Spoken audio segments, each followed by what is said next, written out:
இனி நீ இந்த தண்ணீரில் இருக்கவே முடியாது. உன்னுடைய ராட்சச குணத்தால் மற்ற பிராணிகளுக்கெல்லாம் ஆபத்து வந்து கொண்டிருக்கிறது. அமைதியாக வாழ்ந்து கொண்டிருக்கும் இந்த மிருகங்களை உன்னால் அழிக்க முடியாது. முதலில் இங்கிருந்து சென்று விடு, திரும்பி வந்து விடாதே.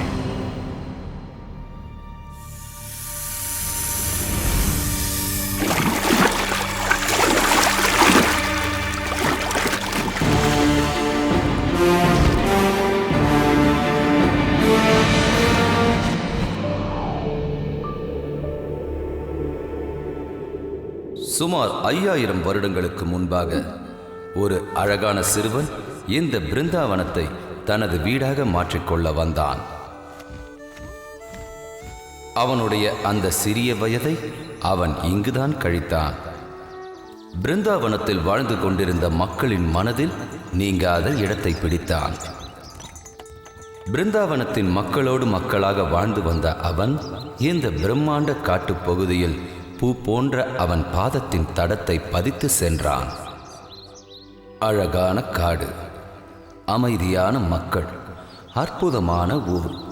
இந்த இடத்தில்தான் யமுனா நதி ஓடுகிறது. அவனின் அழகான வாழ்க்கையின் கதையை பற்றி நாம் இப்பொழுது தெரிந்து கொள்ளலாம். இந்த சிறுவன் வேடிக்கையாக விளையாடிய விளையாட்டை பற்றி இந்திய சமஸ்கிருத புத்தகத்தில் இருக்கிறது. அதுதான் பாகவத புராணம். தலைமுறை தலைமுறையாக இந்த கதைகளை படித்து கொண்டு வரும் மக்களின் மனதில் நீங்கா இடம் பிடித்தவன்தான் இந்த கிருஷ்ணன். அனைவருக்கும் பிரியமானவன், பிருந்தாவனத்தின் நாயகன்.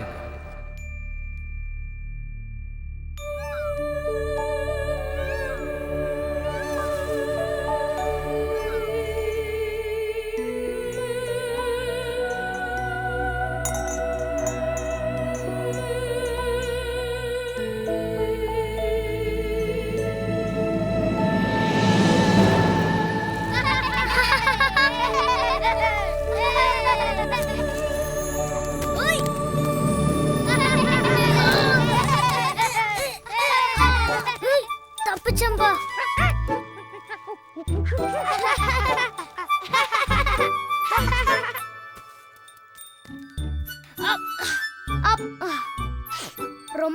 ஆசையா இருக்கு.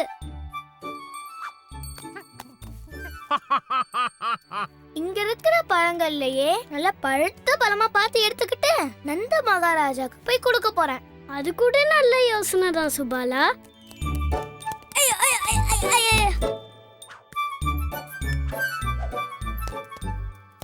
கிருஷ்ணா சலிக்காம சாப்பிட்டுட்டு இருக்கான் பாரு. இங்க இருக்கிற மாம்பழங்கள்ல இவனே சாப்பிடுவான் போல இருக்கே. இன்னைக்கு வயிறே சரியில்லை, அதிகம் சாப்பிட முடியல. நான் கொஞ்சம் தூங்குறேன்ப்பா. சுபாலா, நீயும் கொஞ்ச நேரம் தூங்கிட்டு வாயே. சரியா சொன்ன கிருஷ்ணா, நானும் தூங்குறேன். ஆனா நிறைய வேலை இருக்கே கிருஷ்ணா. அந்த வேலையெல்லாம் நான் பாத்துக்கிறேன்.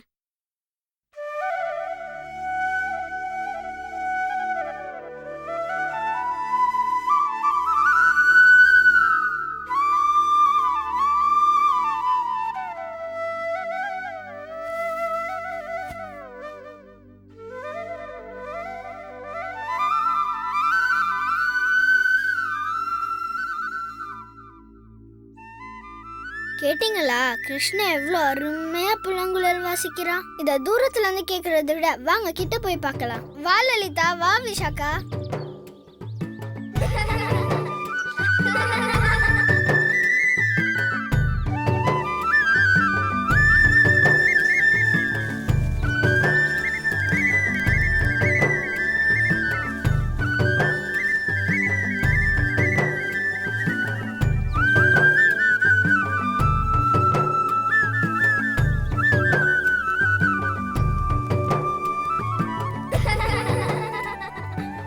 சீக்கிரம் வாங்க, கிருஷ்ண இசைய கிட்ட போய் கேட்கலாம்.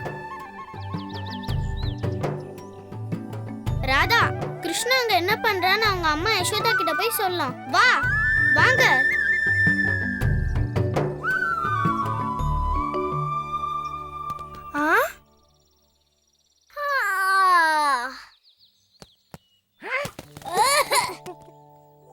ஐயோ, இவ்வளோ மாம்பழத்தையும் நானே சாப்பிடணுமா?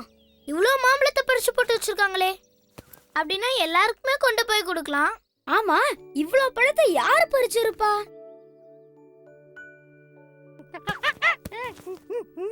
ஓ, நீதான் இவ்ளோ பழத்தையும் பறிச்சு போட்டியா? உன் திறமைக்கு தலை வணங்கித்தான் ஆகணும்.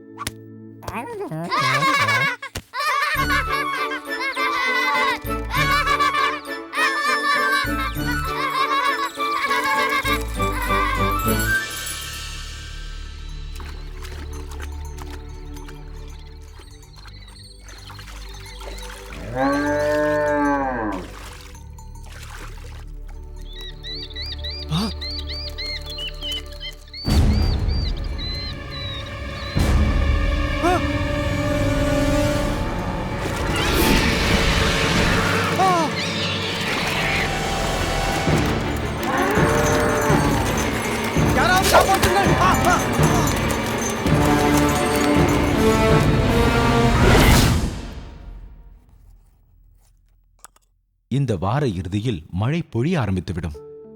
அனைத்து விவசாயிகளும் நன்றாக விவசாயம் செய்ய வேண்டும். நல்ல விதைகளை கொண்டு போய் கொடுங்கள். அப்படியே ஆகட்டும். மகாராஜா, மகாராஜா, காப்பாத்துங்கள்! ஆபத்து, ஆபத்து, காப்பாற்றுங்கள்! சுகந்தா, என்னவாயிற்று? நந்த மகாராஜா, ஒரு பெரிய 5 தலை நாகம் யமுனா நதியிலிருந்து வெளியே வந்துவிட்டது. மிகவும் பெரிதாக இருந்தது. எல்லோரும் அதை பார்த்து பயந்து ஓடி வந்து விட்டோம். என் மாடுகள் அனைத்தையும் அது கடித்து விட்டது. இதை கேட்பதற்கு மிகவும் கஷ்டமாக உள்ளது. ஏன் இப்படி நடக்கின்றது? நாம் செய்த பாவம்தான் என்ன? நம் பொதுமக்கள் அனைவரையும் அழைத்துக் கொண்டு வாருங்கள். அனைவரும் ஒன்றாக யமுனைக்கு செல்வோம். பெண்களும் குழந்தைகளும் அவரவர் வீட்டில் பத்திரமாக இருக்கட்டும். சரி. வெளியில் சென்றுள்ள அனைவரையும் அவரவர் வீட்டில் பத்திரமாக இருக்கச் சொல். நான் சொல்வதை உடனே செய். நான் என்ன செய்வது? என்னவாயிற்று யசோதா? கிருஷ்ணனும் பலராமனும் யமுனா நதியிடம் தான் இருக்கிறார்கள் என்று ராதா கூறுகிறாள். அவங்க 2 பேரும் மட்டும் இல்ல, கூட 2-3 நண்பர்களும் இருக்காங்க. நாம் உடனே அங்கு செல்வோம். நேரத்தை வீணடிக்க கூடாது. கிருஷ்ண பயங்கர ஆபத்துல இருக்கான். நாமளும் அவங்களுக்கு போய் உதவலாம். ஆமா, வாங்க போலாம்.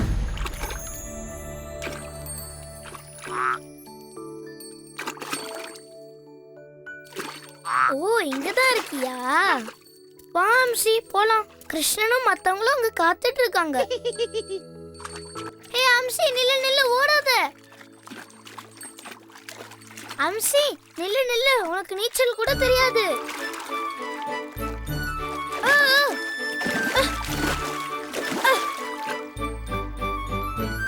உன்னை தேடி எங்கெல்லாம் அலையிறது? சீக்கிரமா போலாம் ஹம்சி.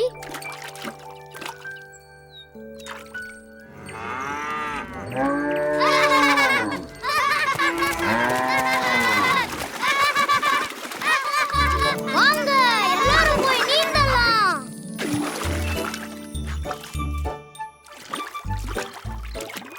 மது அதை தாண்டி போவாத.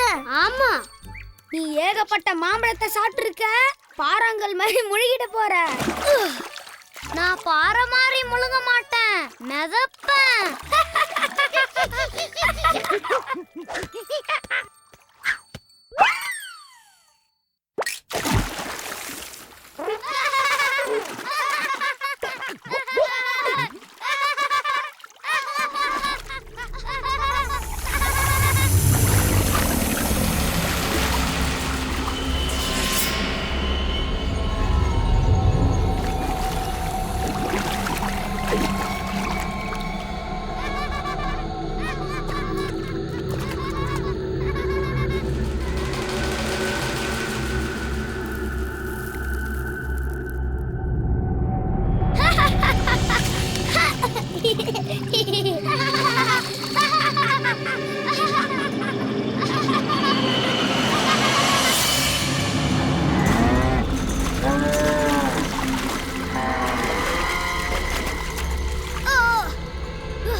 மது, ஹம்சி தண்ணியை விட்டு வெளில வாங்க. கிருஷ்ணா, பல்ராமா, சீக்கிரம் வாங்க. சுபாலா,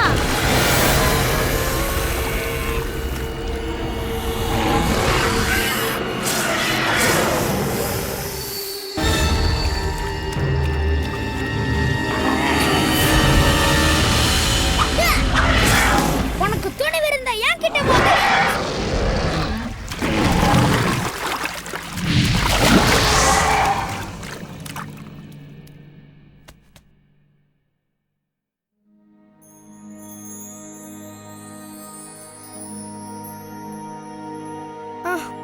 கிருஷ்ணா,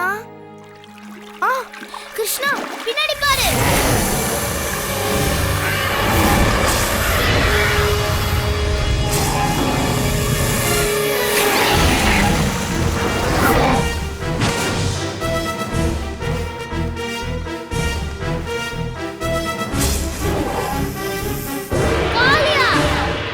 எவ்வளவு துணிச்சல் இருந்தா என் நண்பர்களின் தெரிஞ்சு அவங்கள தாக்குவேன். இதை என்னால ஒரு நாளும் பொறுத்துக்க முடியாது. இதுக்கு நீ பதில் சொல்லியே ஆகணும்.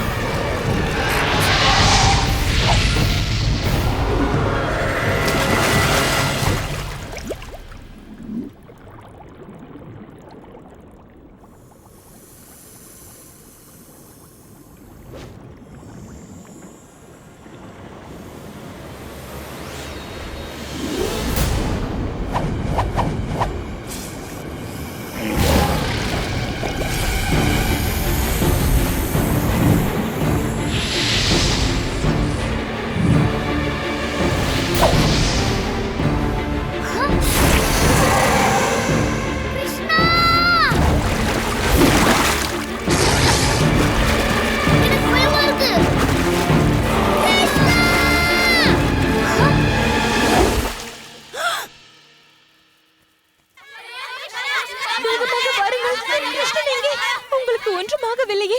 என் கிருஷ்ணன் எங்கே? கிருஷ்ணா, குழந்தைகள் அனைவரையும் அவரவர் வீட்டில் பத்திரமாக இருக்கத்தானே சொன்னேன். பல்ராமா, உனக்கொன்றும் ஆகவில்லையே. கிருஷ்ணன் எங்கே? கிருஷ்ணா,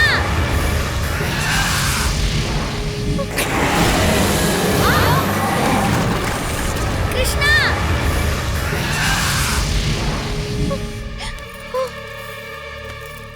யசோதாக்கு என்னாச்சு?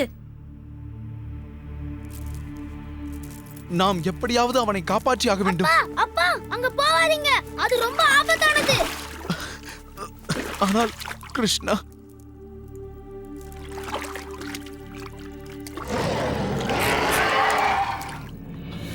கிருஷ்ணா,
கிருஷ்ணா!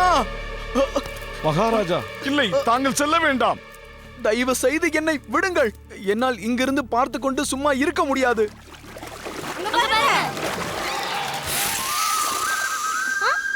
கிருஷ்ணனோட புல்லாங்குழல் சத்தம் கேக்குது. கேளுங்கள்.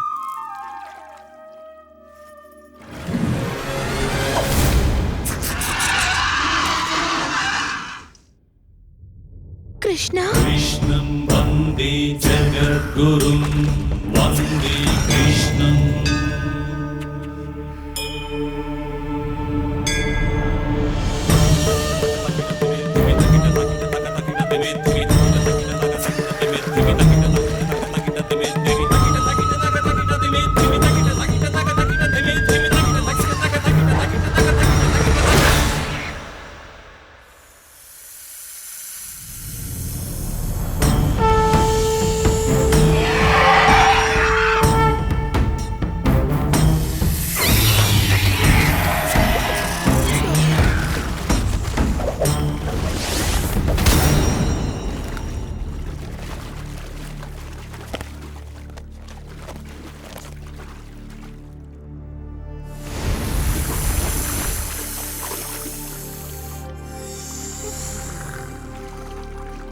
கிருஷ்ணா, தயவு செஞ்சு அவரை கொன்னுடாத.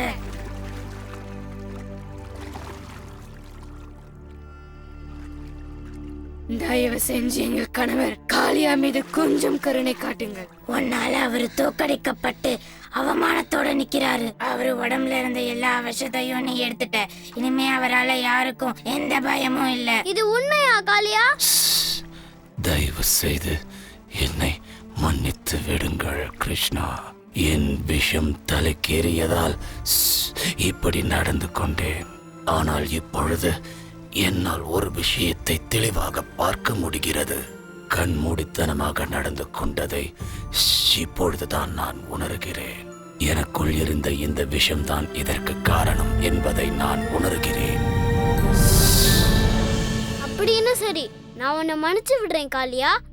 ஆனா நீ இங்கேருந்து நேரா கடலுக்குள்ள போயிடணும். திரும்பி பிருந்தாவனம் பக்கமே வரக்கூடாது. ஆனா கிருஷ்ணா அவரோட வேஷம் இல்லைன்னா அவருக்கு ஆபத்து ஏற்படும். ஏதாவது ஆபத்து வந்தா எப்படி அவர் போராடுவாரு? ஏற்கனவே கருடன் இவர் மேல கோவமா இருக்காரு. அந்த கருடனால இவரோட உயிருக்கே ஆபத்து வந்துட்டா இவர் தலையில என் காலடி இருக்கு. அது இருக்கிற வரைக்கும் கருடன் இவர் ஒண்ணும் பண்ண மாட்டான்.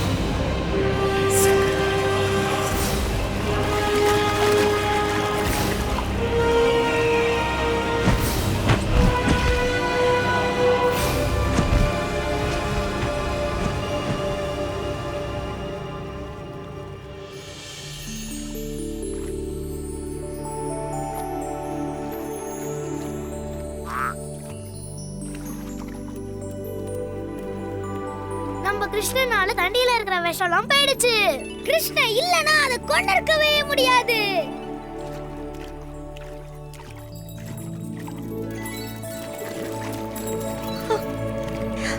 கிருஷ்ணா, கிருஷ்ணா, நீ திரும்பி வந்து விட்டாயா?